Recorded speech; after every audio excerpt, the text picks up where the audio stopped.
खुलुमबाय क'क्राझार जिल्लानि भारत भुटान सिमना ओनसोलाव थानाय उल्थापानियाव गोदानै लुफुंनाय कालचार रिसार्च सेन्टार नमाखौ दिनै बेखेवनानै होयो आसामनि सुबुं अनसाय बिफाननि मन्थ्रि प्रमिला रानी ब्रह्मआ। बे हाबाफारियावनो बाहागो लायै फारियै क'क्राझार जिल्लानि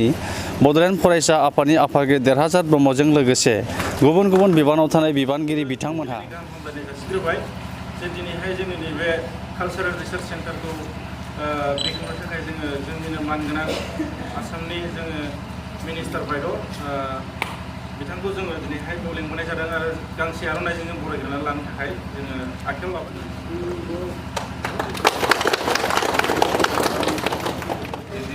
एसे माबा खालामना होजोबै मा होनोमोनलाय बेखौ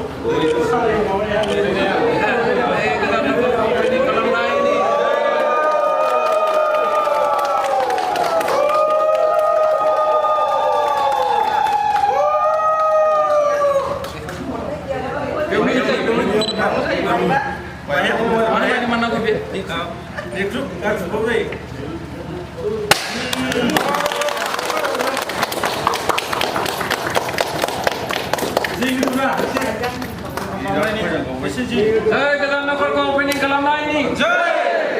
गोदान नखरखौ ओपनिं खालामनायनि उल्था बाबानि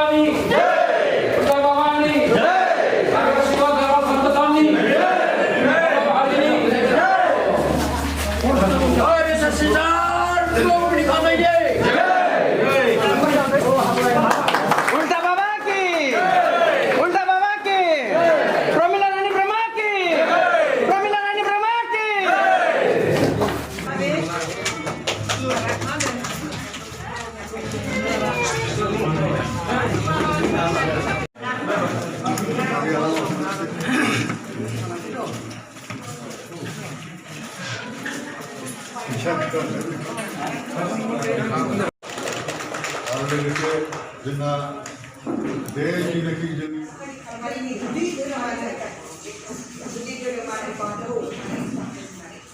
धोरोमनि मानसिया मानो ख्रिस्टियान धोरोमनि सोरबा ब्रह्म धर्मनि दं सोरबा बुद्ध धोरोमनि दङ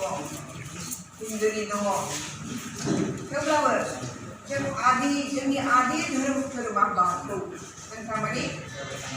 दंफां लाइफां जिब जुनार बेखौ जोङो इसोरनि सृष्टि इसोरनि गोहो दं होननानै जोङो माने खुलुमबोयो नेपालियानो जा बर'आनो जा गुबुन जाथियानो जा जों बे गाहाय जाथि सुबुंफ्रा बेबायदिनो जोङो फोथायबोदों। बे हिसाबैनो बाथौआ बेजों लोब्बा थाफानाय मोनसे धोरोम। बेवहाय माने बे मन्दिरनि सायाव गोबां सुबुंहा फोथायनाय दं। बेवहाय माने गाव गावनि गोरबोनि हांख्रायनायखौ लानानै बेवहाय फुजा खालामफैयो। फुजा खालामफैनानै बिदि बेवहाय गाव गावनि गोरबोजों हांख्रायनानै फुजा खालामफैग्रा सुबुंफोरहा बा दावबायारिफ्रा थानो एसेबो जायगा गैया। आरो बे धोरोम बायह्रानिफ्राय फैनानै बे बाथौ धोरोमनि सायाव रिसार्च खालामनो फैयोब्ला जोंहा जेबो गैया। बे हिसाबै बे धोरोमनि तत्त्वफोरखौ बुथुमनानै बेवहाय दोननांगौ होननानै आं सानदों। दोननांगौ गोजाम धोरोम जोंनि गोजाम धोरोमखौ दोननांगौ। बे हिसाबैनो आङो बेवहाय बे न'खौ लुनो थाखाय थांखि लानाय जादोंमोन। बेजों लोगोसे उदालगुरियावबो रौतायाव एकदम थिनालियावनो गंसे क'क्राझार जिल्लानि भारत भुटान सिमना ओनसोलाव गोदानै बेखेवनाय कालचार रिसार्च सेन्टार बेखेवनाय हाबाफारियाव बाहागो लानाय आसामनि मन्थ्रि प्रमिला रानी ब्रह्मआ बुङो दि गोदानै बेखेवनाय बे कालचार रिसार्च सेन्टाराव गुबुन गुबुन ओनसोलनि दावबायारिफोरा दावबायफैनाय सुबुंफोरा थाफैनायनि खाबु मोननो हागोन होननानै खौरांगिरिनि गेजेरजों फोरमायबावदों। उल्थापानिर जिथु प्राकृतिक सौन्दर्य সেইটো বহুত ধুনীয়া আছিলে। এতিয়া লাহে লাহে ম্লান হ'বলৈ গৈ আছে, ডিষ্ট্ৰাকশ্যন হৈছে। গতিকে ইয়াত যাতে টুৰিষ্টসকলৰ সমাগম হয় সেইটো লক্ষ্য ৰাখি পেলাই মই কৰিছোঁ আৰু টুৰিষ্টসকল আহিলে আমাৰ প্ৰাকৃতিক সৌন্দৰ্যটো যাতে দেখা পায় তাৰ কাৰণে মই ইয়াৰ লগত জড়িত কৰি পেলাই এইটো বনাবৰ কাৰণে মই সংকল্প লৈছোঁ আৰু সেইকাৰণে আজি সজাগতা মানে সভা হিচাপে আজি সভাত মই কৈছোঁ যে আমাৰ যিটো ধ্বংস হৈ যোৱা অৰণ্য সেই অৰণ্যটো আকৌ আমি নিৰ্মাণ কৰিব লাগে আকৌ পুনৰভাৱে আমি গছ ৰোপণ কৰি পেলাই সুন্দৰ কৰিব লাগে আৰু প্ৰাকৃতিক সম্পদটো আগৰ দৰে আমি ধনী কৰি ল'ব লাগে সেইটো মই কৈছোঁ আৰু এইটো হ'ল বাথৌ ধৰ্মৰ ৰিচাৰ্চ চেণ্টাৰ বাথৌ ধৰ্মৰ ৰিচাৰ্চ চেণ্টাৰ আমাৰ আদি ধৰ্মটো বাথৌ হয় বড়োসকলৰ আদি ধৰ্মটো বাথৌ হয় বাথৌ ধৰ্মৰ পিছত লাহে লাহে ব্ৰহ্ম ধৰ্মত দীক্ষিত হৈছে আৰু অন্যান্য ধৰ্মবিলাকতো কনভাৰ্ট হৈছে খ্ৰীষ্টান ধৰ্ম বা অনুকূল ধৰ্মত কনভাৰ্চন হৈছে কিন্তু আমাৰ পৰিচয়টো বাথৌৰ লগত সম্পৰ্ক ৰাখি পেলাই হ'ব লাগে বুলি মই ভাবিছোঁ बेवहाय बे कालचारेल सेन्टाराव गुबुन गुबुन जायगानिफ्राय फैनानै स्टाडि खालामनो जुदि सोरबा लुबैयोब्ला बेयाव थानोबो हागोन आरो बेवहाय लाइब्रेरि खालामनायनि बेबस्था खालामदों बे लाइब्रेरियाव फैनानै जाहाथे गुबुन गुबुन जायगानि मानसिफ्रा बाथौनि सायाव माने मोनथिनांगौ बाथ्राफोरखौ मिथिलाङो बिनि थाखाय बिनि बेबस्थाखौ खालामना लानाय जादों आरो लोगोसे बाथौ ब्रह्म धर्मनि मन्दिरबो दङ बाथौ ब्रह्म धर्मआ बोरै जालांखो बोरै ब्रह्मआव कनभार्ट जालांखो बेफोरनि हिस्ट्रि थागोन आरो जोंनि आदि हिस्ट्रिया बेयाव थागोन आरो बे उल्टापानिया माने ओरैबायदि मिथिंगाजों बुंफबनाय समायना जायगामोन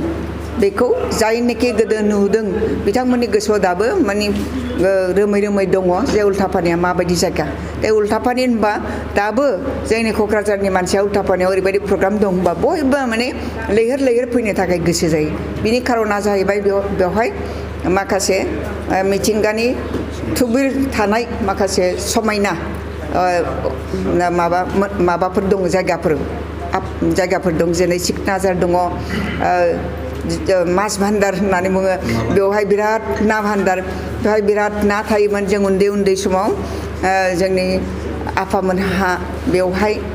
मानसि हगारनानै ना हमहैयोमोन ना हमनानै साननै सानथाम थानानै सप्ता खनसे गाहाम थानानै नाखौ हमनानै फोरानलायनानै न'आव लानानै थाङोमोन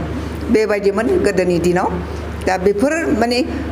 गोसोखांनाया आंनाव दङ उन्दैनिफ्रायनो उल्टापानिजों आहा सम्पर्क दं बे हाबाफारियावनो बाहागो लानानै आसामनि बारग' हाग्रा बिफाननि मन्थ्रि श्रीमती प्रमिलारानी ब्रह्मआ बुङोदि आथिखालाव दि बेसेन गोसा दंफांफोरखौ सिखाव फालांगिरिफोरा दानफायनानै फानखुमानाय जाथायखौ गोथौयै दुखु मोननाय फोरमायो आरो फैबाय थानाय समफोराव ओनसोलनि गासै रायजो राजाफोरखौनो बिफां गायफिननो थाखाय दंफांखौ सिखावफोरा खावनानै लांबाय थादों आंखौथ' मिथिखाबाय रायजोआनो मिथिगौ जे आं दंफां दाननायखौ आङो होबथाग्रा माने जिखुनु प्रकारै होबथाग्रा बेखौ रायजो राजायानो मिथिखागौ दाबो आं गोसो गाबखाङो जे बेवहाय जे सेगुन दंफां दंमोन बे दिनै गैला बेयाव सात दंफां दंमोन बे गैला आंनि गोरबोआ गाबखाङो दा बेखायनो आङो दाबो थेवबाबो जोङो बिफांखौ गायनो हायो जिहेतु जों गाबखांनानै जनानै थाबाय थायालासेनो बेखौ जों बानायनांगौ आं बानायनांगौ नोंबो बानायनांगौ बयबो बानायनांगौ आरोखि दा बेखायनो फैगौ बाराव जोङो बिफां गायनायनिसो मिशन दा लानांगौ नार्सारि बानायदोंमोन BSUआ आरो अगरबो गायदोंमोन बे अगरफ्रा दङना गैया आं मिथिया दङ होनदों दङ बे अगरा मोनसे माने बिराद मुल्यबान बिफां बे अगरनिफ्राय गोबां रांखावरि मोननायनि स्कप दङ थिग बिदिनो आं मेहेगनि लाबोदों गुबुन गुबुन जायगानिफ्राय मेहेगनि बिफांखौबो लाबोनानै जायगा जायगा आं गायहोदों दा आं माने बिफांखौनो बिराद मोजां मोनो आङो बिफांखौनो बिराद मोजां मोनो हाग्राखौ मोजां मोनो उन्दैनिफ्राय माबा बेवहाय आफाजों फैफायनाय जि दङ आंहा आंनि गोरबोआव बे गोरबोआव लुबैनाय हांख्रायनायखौ आं आरोबाव बानायफिननो आंहा गोसो दं बेखायनो रायजो राजाखौ आं खावलायदों फै जोङो आरोबाव धंस जानायखौ बायला जिला जानायखौ जोङो आरोबाव बानायफिननो हायो जिहेथु जों बयबो ज' जानानै बानायनि आरो बेवहाय जोंनि जायगानि नामखौ अरायबो माने जेरावबो जाहाथे माने बियो प्रसार जायो बिनि थाखाय जों खामानि मावनो